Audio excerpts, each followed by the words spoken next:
I really was struggling. I felt lost, I felt confused, I didn't know what I was doing. I chose myself, although it was so hard because I felt like I was a crazy person. This is a get ready with me. Okay, I'm going for a clean aesthetic. Let's start. Long wear foundation, which is always this one by Estee Lauder.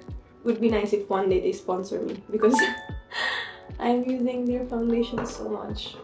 Anyway, yesterday it was such a nice day. I landed in Belgrade at around 12:30 p.m. and then my colleague picked me up and we went to this shopping mall, and it was really beautiful because it was a shopping mall near the river. There was actually this terrace where we ate lunch and it was really beautiful. The vibe was really nice. I was able to try a Serbian dish. So it was stuffed with chicken and it was fried outside. It was really good. It was really tasty. I slept well.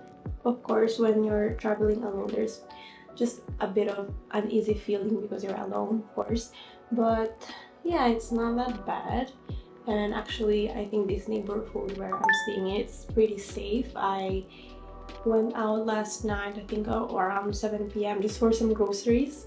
And yeah, I really felt safe and it was very chill.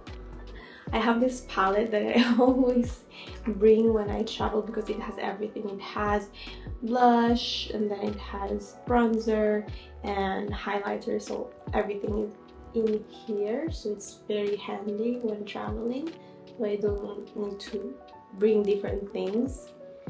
So I don't know why I'm starting off with blush, but perhaps because I want this to be the main part of my makeup and everything else is simple.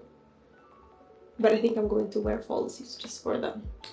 A little bit of drama. Okay, I'm going to apply a bit of bronzer or some pop of color.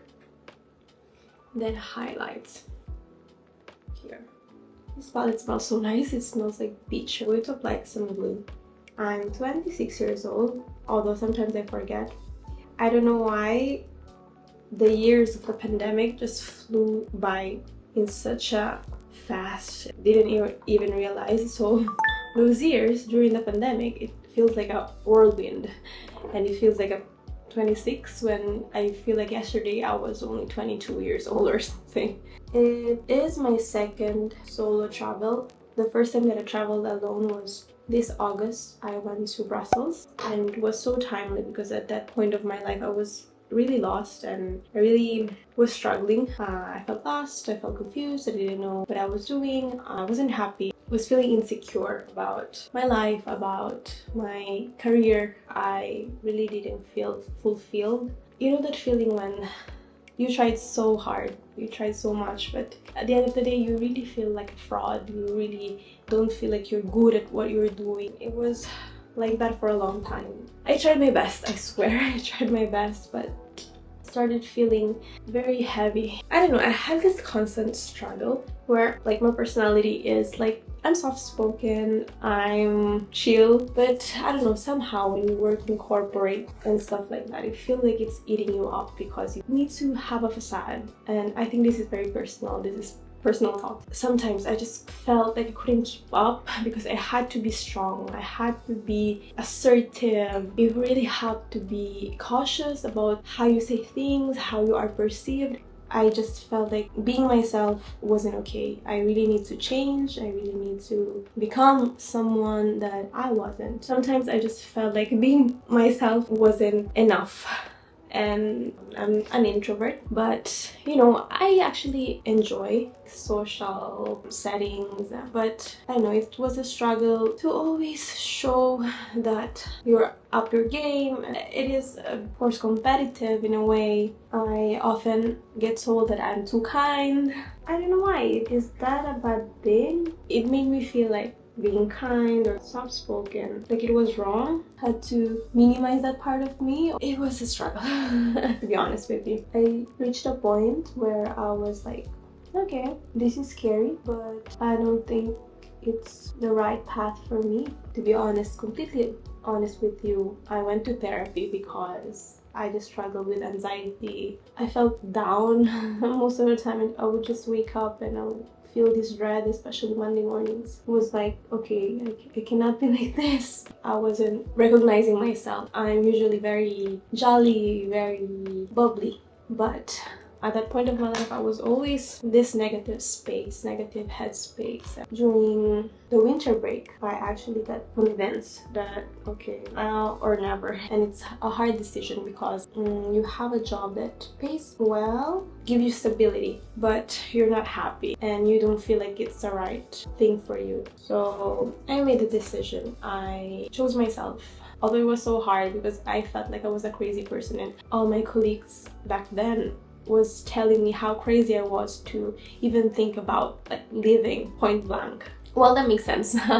I would think that way too, but honestly, no one knew the extent of my mental health. It was really crippling and it's not worth it. An opportunity came up to work for a startup that I'm working now. At the moment, I'm working in marketing and social media management, which is something that I really enjoy. And of course, I need to figure out a lot of things. Not everything is perfect.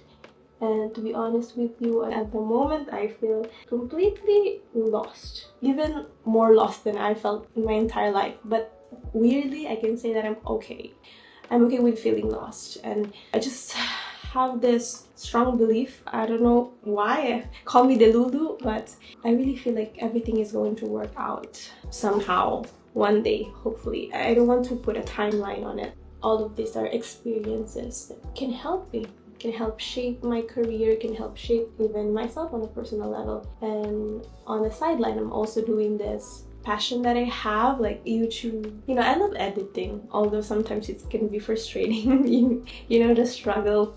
If you edit videos, you know how hard it is. And I realized it's not that easy. I mean, I never thought that it was easy, but I never thought it was this difficult. There are so many things that you have to think when you're doing YouTube. Like, there's a lot of planning, and I think that's underestimated, like the time you take to research for content ideation, like scripting of the videos. That make the difference between a good video and a great video. Great videos have a lot of thought into scripting, and I don't mean word per word, but you know, okay, I know that I have to shoot these B-rolls to make the scene and the video more enjoyable. There's a lot of that I didn't realize. For me, this is just a passion that I have, and I'm just doing this during my free time, during the weekend, or like, for example, I work in the afternoon, so if I have time in the morning, I will just, you know, work on this YouTube thing. Really not sure how this will turn out, but honestly, it's okay. I'm already gaining a lot of experience and a lot of lessons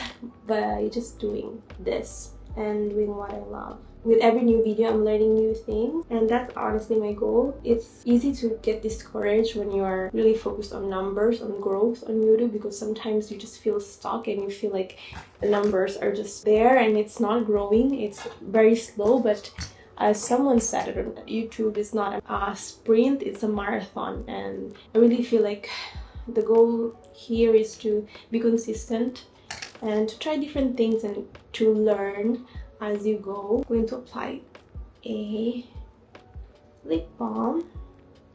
This is like a tinted lip balm. It smells so nice. It smells like peach scented. Let's apply lipstick. This by Maybelline Super Stay really stays a lot of time. It's really long lasting.